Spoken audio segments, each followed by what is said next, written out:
ยวท่านทั้งขวาบอกตายแม่โอ้ยเมื่อโดนลิกากากระดาเจ้ากากิน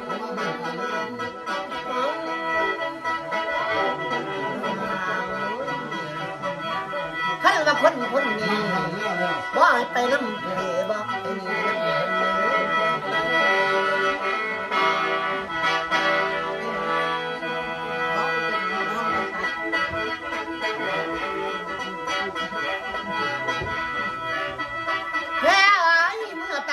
จะลองปองเจ้าเที่ยวท่านขั้วบอกให้ไปให้เลี้ยงพ่อโอ้ยเมื่อเดี๋ยวตกปีนี้ปีหน้าปีสิมาบอยพอกันไหม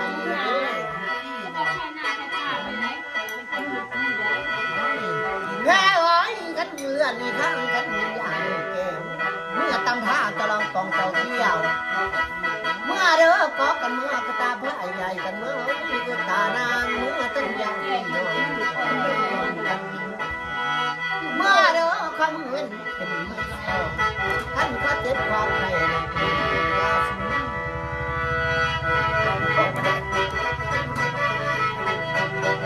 แพ้ไว้ไปเลี้ยงท่านก็สุขเมื่อตอนลานสานเมื่อตอนพี่ตอนนอนเมื่อเด้อไปวังอย่าเร็วดังโวยขึ้นมาสั่งเมื่อเด้อเมื่อแล้วเจ้ายังงูตาโคขึ้นมาจมูกเก่าเด้อมาเด้อเพราะมือเว้นเข็มมือเท้าท่านก็ติดคอไข่ในยาสิมีเมื่อเด้อรับจิตกินวดบ้านหลังหอมดอกหังเอ้ยกินวดบ้านเก่าโอ้ยท่านหนุ่มดอกเด้อท่านเขาสิเฮาว่าเป็นน้องว่าน้อง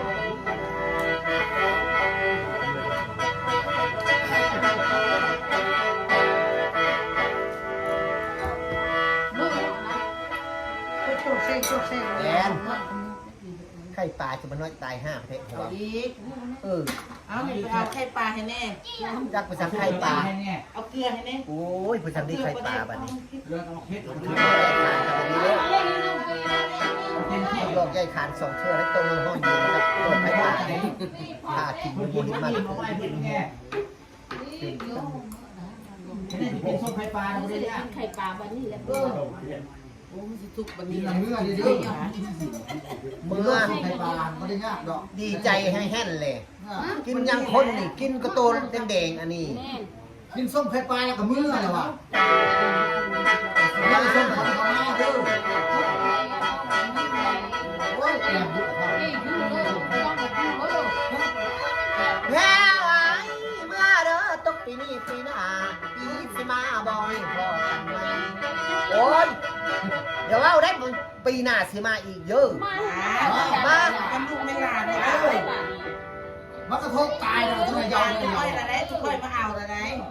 มันบ่เม่นแนวแล้วแต่ตูบ่เคยมีเดี๋ยวมันอยู่ในกิเลสมาตลอดเวลาผมเป็นบอกแล้วว่าที่นึงนะให้เขานะนะมาอย่างถึงมีดมาเขาก็รับไปลูกมายังมีอะไรรับไปพ่อมีแม่แล้วที่จะมาอย่างก็ต้องเงื่อนสร้างกันเป็นอย่างเป้าก็บ่จำเป็นโลกไปเงื่อนพ่อไม่ทำได้แต่ดี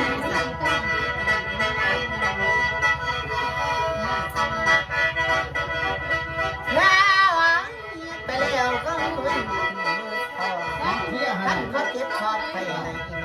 ยาสูบมาเด้อเมื่อแล้วตกอีนี่ปีหน้าปีสิมาบ่อยพอกันไหมเด้อเป็นประเด็นขบิดาเลยมองก็จะตำหมกกล้วยแล้วมาตัวไข่ต่อเนาะตอนไข่ต่อเลยดิจับเลยเนาะตักเลยอะไรเล่าซะเมื่อแบบนี้ไหมห้ามมาเด้อข้าวสารนี่ออกงอกคุณ10,000 ปียังมาสตัดได้อันนี้มีแต่สังเกตขึ้นมาปิตาทุกอัน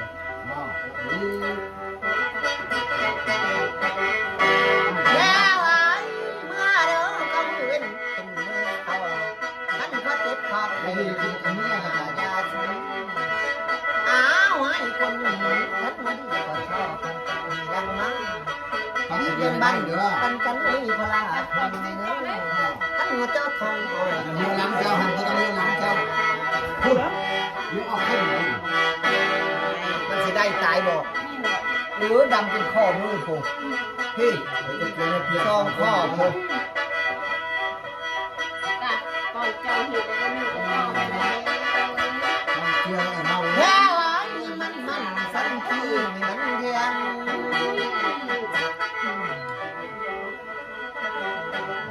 ยาย บ่ ได้จะบอก บ่ได้บ่เอาไปในลักษณะมัน